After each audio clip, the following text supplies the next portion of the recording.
Bonjour à toutes et tous, nous allons poursuivre la lecture de ce livre, Les 20 mystères du rosaire dans les écrits de Maria Valtorta, avec ici le troisième mystère douloureux, le couronnement d'épines de Jésus.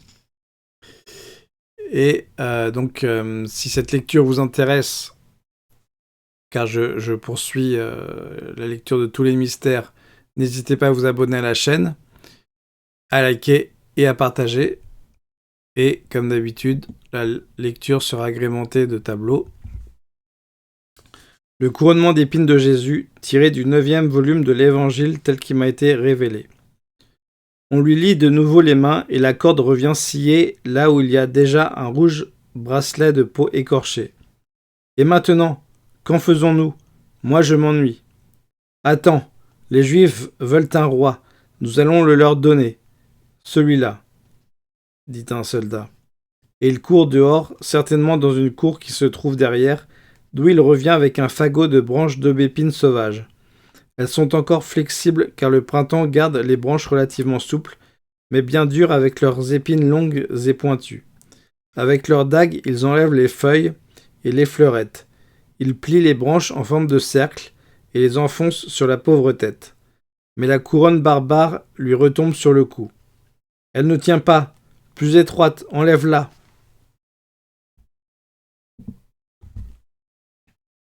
Il l'enlève et griffe les joues en risquant de l'aveugler et arrache ses cheveux en le faisant. Il la resserre. Maintenant elle est trop étroite et bien qu'il l'enfonce en faisant pénétrer les épines dans la tête, elle menace de tomber. Il l'enlève de nouveau en lui arrachant d'autres cheveux. Il la modifie de nouveau. Maintenant elle va bien. Par devant un triple cordon épineux. En arrière, là où les extrémités des branches se croisent, c'est un vrai nœud d'épines qui entre dans la nuque. Vois-tu comme tu es bien ? Bronze naturel et vrai rubis. Regarde-toi, ô roi, dans ma cuirasse, bougonne celui qui a eu l'idée du supplice. La couronne ne suffit pas pour faire un roi. Il faut la pourpre et le sceptre. Dans l'écurie, il y a un roseau et aux ordures une chlamyde rouge. Prends-les, Cornelius. Et quand ils les ont, ils mettent le sale chiffon rouge sur les épaules de Jésus. Avant de mettre dans ses mains le roseau, ils lui en donnent des coups sur la tête, et en s'inclinant et en saluant. Salut, roi des Juifs. Et ils se tordent de rire. Jésus les laisse faire. Il se laisse asseoir sur le trône, un bassin retourné, certainement employé pour abreuver les chevaux. Il se laisse frapper, railler, sans jamais parler. Il les regarde seulement. Et c'est un regard d'une douceur et d'une souffrance si atroces que je ne puis le soutenir sans m'en sentir blessé au cœur. Les soldats n'arrêtent leur raillerie qu'en entendant la voix âpre d'un supérieur qui demande que l'on traduise devant Pilate le coupable. Coupable ? De quoi ? Jésus est ramené dans l'atrium maintenant couvert d'un précieux vélarium à cause du soleil. Il a encore la couronne et le roseau et la chlamyde. Avance que je te montre au peuple. Jésus, bien que brisé, se redresse avec dignité. Oh, comme il est vraiment roi ! Écoutez, Hébreux, l'homme est ici. Je l'ai puni. Mais maintenant, laissez-le aller. Non, non, nous voulons le voir. Dehors, que l'on voie le blasphémateur. Conduisez-le dehors et veillez à ce que l'on ne le prenne pas. Et pendant que Jésus sort dans le vestibule et se montre dans le carré des soldats, Ponce Pilate le montre de la main en disant « Voilà l'homme, votre roi. Cela ne suffit pas encore ?» Le soleil d'une journée accablante, qui maintenant descend presque à pic, car on est au milieu entre tierce et sexte, allume et met en relief les regards et les visages. Sont-ils des hommes ? Non, des hyènes enragées. Ils crient, montrent le poing, demandent la mort. Jésus est debout, et je vous assure que jamais il n'a eu la noblesse de maintenant, pas même quand il faisait les miracles les plus puissants. Noblesse de la souffrance. Mais il est tellement divin qu'il suffirait à le marquer du nom de Dieu. Mais pour dire ce nom, il faut être au moins des hommes. Et Jérusalem n'a pas d'hommes aujourd'hui. Elle n'a que des démons. Jésus tourne son regard vers la foule, cherche, trouve dans la mer des visages haineux, les visages amis. Combien ? Moins de 20 amis parmi les milliers d'ennemis.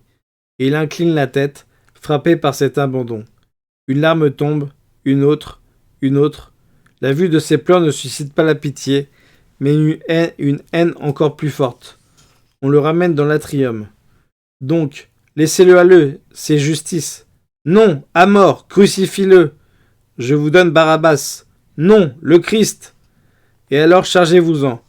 Prenez sur vous de le crucifier, car moi je ne trouve aucune faute en lui pour le faire.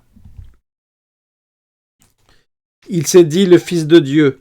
Notre loi prescrit la mort pour celui qui se rend coupable d'un tel blasphème. Pilate devient pensif. Il rentre, il s'assoit sur son petit trône. Il met la main à son front, son coude sur son genou, et il scrute Jésus. « Approche-toi, dit-il. » Jésus va au pied de l'estrade. « Est-ce vrai ?» répond. Jésus se tait.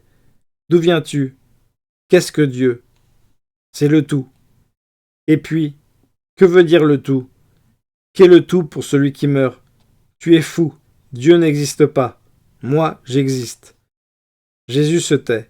Il a laissé tomber la grande parole, et puis il recommence à s'envelopper de silence. Ponce, l'affranchi de Claudia Procula, demande à entrer. Elle a un écrit pour toi. Domine, les femmes aussi maintenant, qu'elles viennent. Une Romaine entre et elle s'agenouille pour présenter une tablette de cire. Ce doit être celle où Procula prie son mari de ne pas condamner Jésus. La femme se retire à reculons pendant que Pilate lit. On me conseille d'éviter ton homicide. Est-ce vrai que tu es plus qu'un aruspice ? Tu me fais peur. Jésus se tait. Mais ne sais-tu pas que j'ai le pouvoir de te libérer ou de te crucifier ? Tu n'aurais aucun pouvoir s'il ne t'avait été donné d'en haut. Aussi, celui qui m'a mis entre tes mains est plus coupable que toi. Qui est-ce ? Ton Dieu ? J'ai peur. Jésus se tait.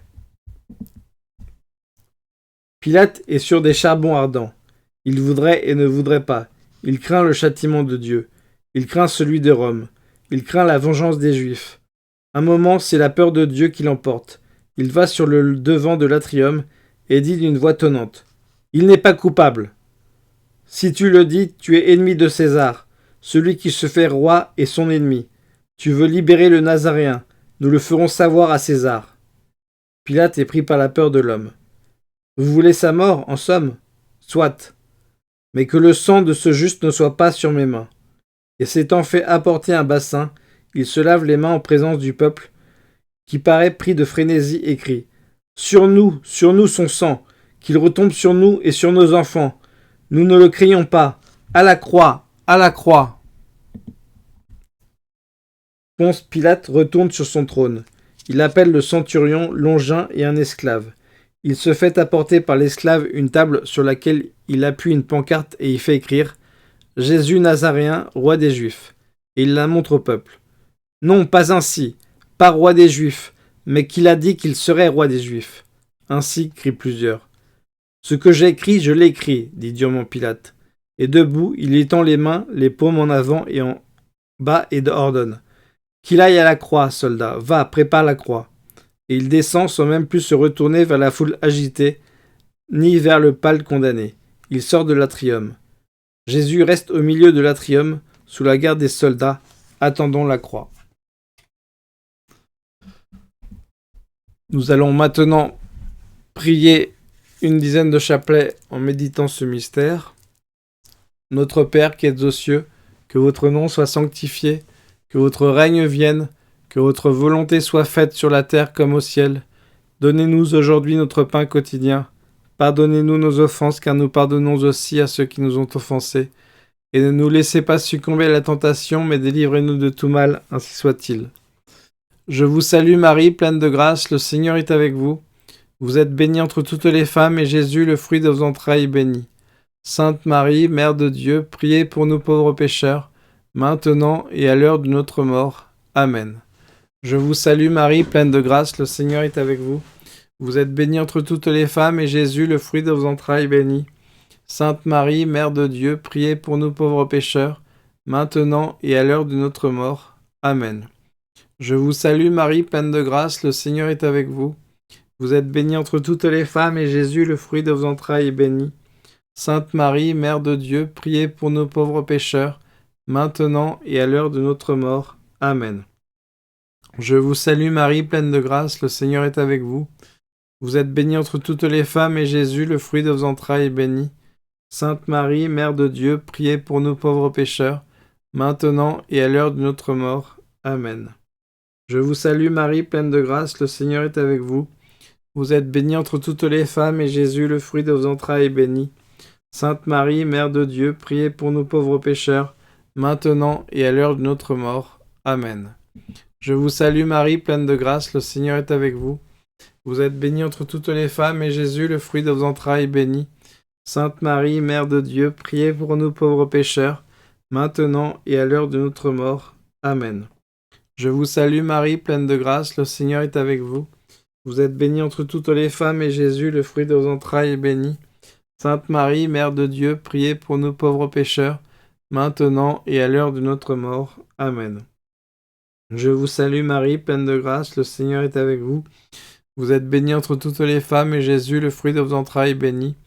Sainte Marie, Mère de Dieu, priez pour nous pauvres pécheurs, maintenant et à l'heure de notre mort. Amen. Je vous salue Marie, pleine de grâce, le Seigneur est avec vous. Vous êtes bénie entre toutes les femmes, et Jésus, le fruit de vos entrailles, est béni. Sainte Marie, Mère de Dieu, priez pour nous pauvres pécheurs, maintenant et à l'heure de notre mort. Amen. Je vous salue Marie, pleine de grâce, le Seigneur est avec vous. Vous êtes bénie entre toutes les femmes, et Jésus, le fruit de vos entrailles, est béni.